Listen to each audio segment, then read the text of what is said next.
When I was preparing for my first poetic power night, I was introduced to the theremin player, Zan Hughes, by my fellow friend and poetry performer, Tom Alexander.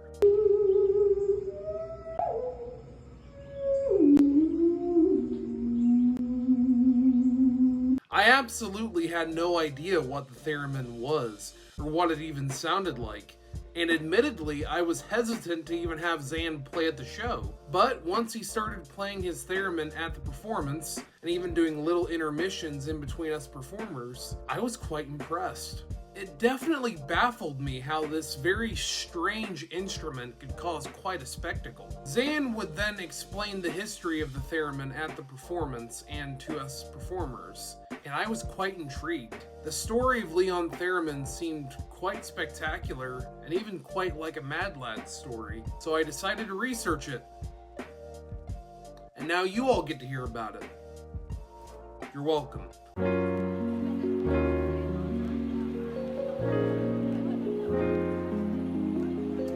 Eat your heart out, Van Gogh. I'll hold no grudge from the past, because you know if you ruin your chance at having my presence once again, I'll flee in a dash.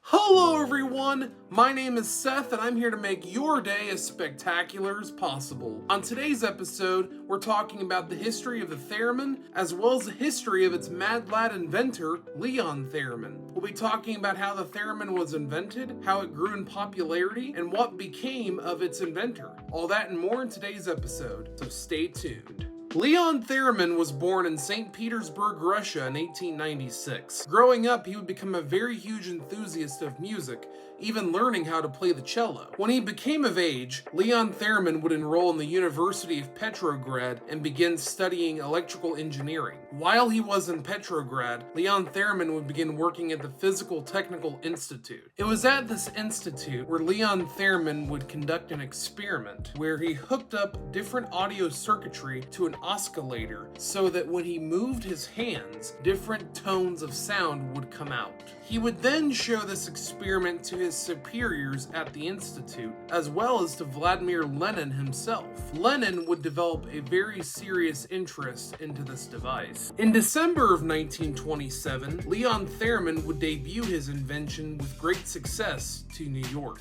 With his invention's growing success in the States, it would be in New York where Theremin would set up a lab and a music studio. It would be in 1928 when Leon Theremin would play his invention with the New York Philharmonic, and as well in that year, he would earn his U.S. patent for the theremin.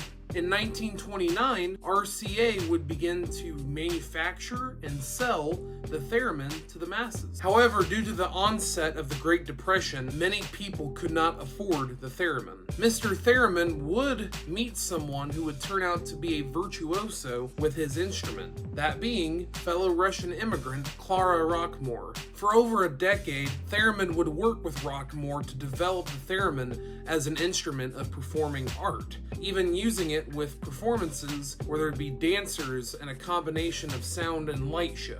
Over the following years, Leon Theremin's invention would gain a cult-like fan base and would begin to sell at $175 or $2,600 in today's money. According to Jason Dobney in an interview with the Smithsonian, he would say it was the first successful electronic instrument. If you're enjoying today's video so far, then please give it a like and share it with your loved ones. Also, if you want to help support me in my creative work, then you can check out my poetry books in the description box down below, those being From the Mountain and The Vicious Rose. Both are on Amazon for sale on paperback and Kindle. And before we get back to the video, let me ask you, what is your favorite instrument to listen to or to play? Let me know in the comments down below.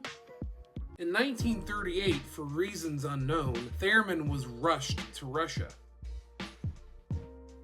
See what I did there? The reasons for this are unknown. Some may say that the KGB had kidnapped Theremin, or that Theremin was just simply fleeing his debt collectors in the United States. Sadly, once he got back to Russia, Theremin would be treated like a traitor, as sadly many notable Russians were at that time, due to the big Stalin man. Theremin would be sent to a gulag However, he would be released. Theremin would be whisked away to Moscow to begin work on top-secret scientific projects. One of these projects was called Buran, where he would pick up on sound vibrations from a pane of glass from an infrared beam.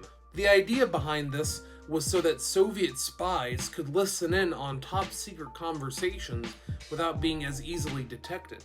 This device would be used against other allied nations like the United States, France, and Britain during World War II, and even used against the favored purge list creator himself, Joseph Stalin. In 1991, at the age of 95 years old, Leon Theremin would return to the United States and reunite with Clara Rockmore to perform concerts with his invention. Sadly, 2 years later, in Moscow, Leon Theremin would pass away. I have to say, for such a peculiar instrument, only thought of being used in science fiction B-movies, the inventor, Leon Theremin, and his invention are a tale that is so crazy and mad lad, I just have to respect it. And to Zan and the rest of the theremin players in the world, rock on, guys. Thank you everyone for watching today's video. I hope that you greatly enjoyed it. If you want to support me in other ways, you can donate to my PayPal or buy me a coffee. As well, if you want to check out more of what I do on this channel and my other content, you can find my social media links in the description box down below. Or you can go to my link tree, which acts as a hub to all of it. If you have any suggestions for future episodes, let me know in the comments down below. This is Seth the Mountain, and I will see you next time. Goodbye.